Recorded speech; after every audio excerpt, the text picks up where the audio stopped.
Welcome to Lifeword's Day by Day, where we are in the book of 1 Corinthians, and we're in chapter 2 discussing this idea of wisdom. 1 Corinthians chapter 2 verse 6 says, "Among the mature we do impart wisdom, although it is not a wisdom of this age." At the CrossFit gym where I work out, it's a rule that you put up your stuff, and you put it up in the right place, in the right way. In other words, you just clean up your stuff. You don't leave it out thinking that someone else will put it up for you or that someone else might possibly use it, so you have no need of putting it up.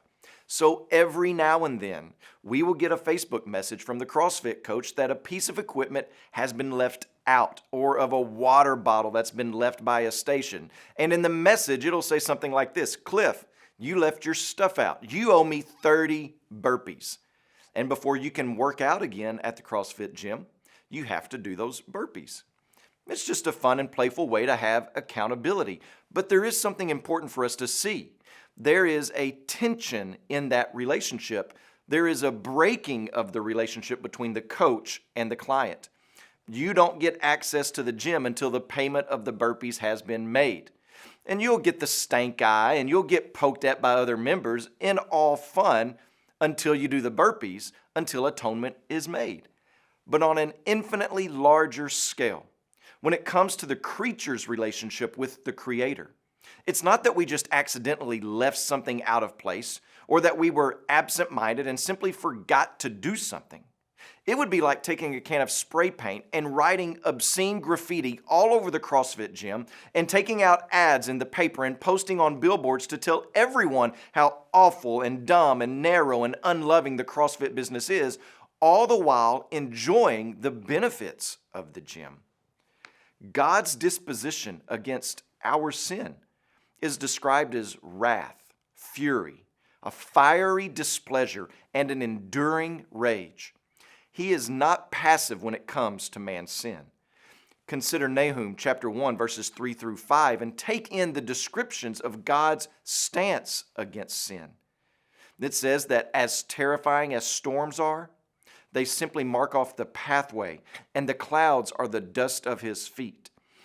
As deep and infinite as the sea looks when we gaze out over it, God, in a simple rebuke, dries it up. So is his power towards the sinful. Mountains, which seem like pictures of strength and fortitude and are often used that way in Scripture, they shudder and melt before the power of God's hatred towards sin. The earth heaves before him.